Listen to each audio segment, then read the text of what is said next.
Agyam-yaman kami ti programa iti dieng iti lead iti Farmers Association kahit may sa kami nga kan iti intervention nagapo iti Department of Agriculture iti region. Kahit kasanit kada kayo nga dagitoy na dagiti kakabsat ni nga farmers mi lang nga membro kahit na kami iti nakaawat iti kastoy nga programa iti agriculture. Dagiti mga itadauro iti provincial pangpanguluan ni Sarah Dax ken ni Ma'am Medi ket agyam-yaman kami kadakwada at tulong da nga gapo panyada ket pagnumaran ni mitlaen itulong da nga pagpipili.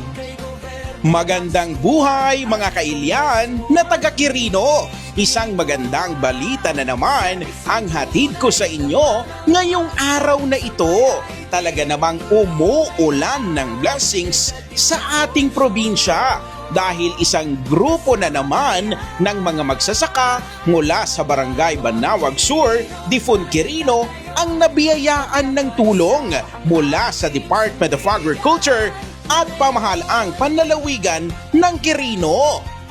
Itinagan na po iti provincial government headed by our Governor Dakila Carlo Ikuan, ya Congresswoman tayo Midi Kuwa. Ket giyam-yaman da iti daytoy aldaw nga daytoy nga isang sangayan para kada kayo am amin, no? Ta ngamin ket hangam amin nga asosasyon itintero nga Quirino da kayo pala ti may kadwa nga makaawat. No, no nagagat kayo nga gipasa ti papelyo, nagagat damot nga bangted kada kayo. Tamo yung maten kakabsat dagiti provincial leaders tayo awan tihaan kadakwada. No dilakit di pagsayaatan iti tumunggal maysa may paay amin kada tayo. Ket dayti kakabsat livelihood daytoy maawat tayo nga kalding data ket maysa kadagiti 4 pillars of development iti probinsya tayo. Iti may katalo livelihood. Now dayti kakabsat ket pangmatagalang programa para sa inyo. Hanga ya pagbit nga pagdarikmatlaan nga programa iti ipapa iti provincial government. Isu iti katatay kat kakabsat nga panangawat tayo dagitoy nga kalding is hindi lamang tayo nag-aabot ng kambing, kundi nag-aabot din tayo ng pag-asa ng patuloy na pagkakaisa nga namnaman at kanya tayo amin dito'y Barangay Banawag.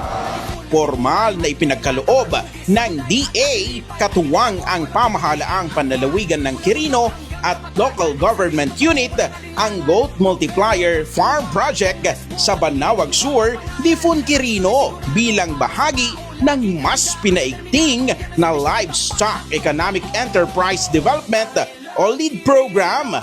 Umaabot sa 2.7 million ang kabuang halaga ng suportang ipinamahagi, kabilang ang 27 na dekalidad na kambing, 2 barakong kambing mula sa GSJ Goat Farm sa Hirona, Tarlac at 25 naman na inahing kambing mula sa Island of Blessed Agri-Trading sa Talugtog, Nueva Ecija. So ngayon po, magpapasalamat po tayo dito sa binigay ng ating gobyerno na programang ito kasi kung hindi po dahil sa kanila, ay hindi po tayo mabibigyan ng ganitong mga alaga. Sabi po nila, ang proyekto daw po ng gobyerno, lalo na yung mga sustainable program, ay tinatawag na Seed of Hope. Ano po? Or buto ng pag-asa. Pero paano po yun bubunga? Ano po? So tayo, bilang recipient, kailangan nating diligan. Okay po? Didiligan natin siya kung tayo ay mag-aalaga. Aalagaan natin. Ano po? Aalagaan natin at pagyayamanin natin yung binibigay po sa atin ng ating mahal na gobyerno. Ngayon po, pagkakalooban po kayo ng 25 heads na babaeng kambing at 2 heads na lalaking kambing. At hoping po sa mga susunod po na panahon, ay marami na ito.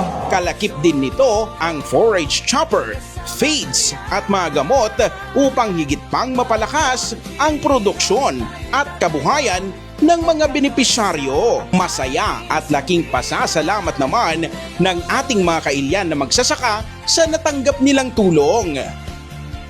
Yaman kami sir, iparabor ngayong payo kada kami katsapi ko matang manayuran ating iparabor kada kami sir. Salamat sir, salamat.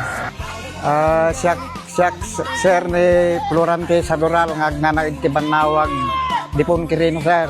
Ay kadakkeluna nga pagyamanan mi sir nga programa ti gobyerno may sa kami nga napili nga naikan iti Banawag Farmers Association sir nga naikan iti daytoy nga proyekto ti gobyerno tayo sir. Dakkeluna nga pagyamanan mi sir.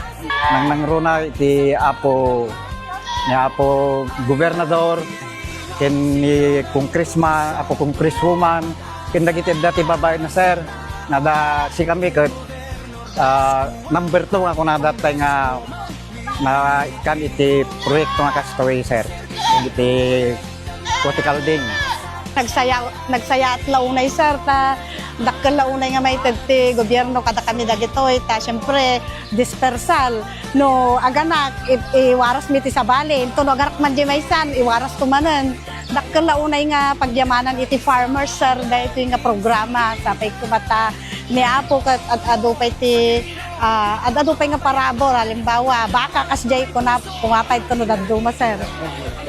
So ma'am, mensahem kadagiti mangitadaulo kada tayo, iti kastoy nga naipakay kada kayo nga tulong. Kaya umununa-unay sir, pagyamanak iti apo, kan dagiti mangidadaulo, sapay kumakina apo ta, i-bless na amin dagiti mangidadaulo, kadagiti kastoy nga programa, tano kasta, adupay iti matulungan ti gobyerno. Minsay kada Madam Midi, Congressman, agyaman kami sir, ta dagitoy ket adula unay nga pagsayatan nga ipapaay mo kada kami ket sapay kumakini apo ta isuna iti adupay nga mangsubli kadagiti adupay nga parparabor. Ito ay patunay ng tuloy-tuloy na pagkilos para sa mas moderno, mas produktibo at mas masaganang agrikultura para sa bawat kailian.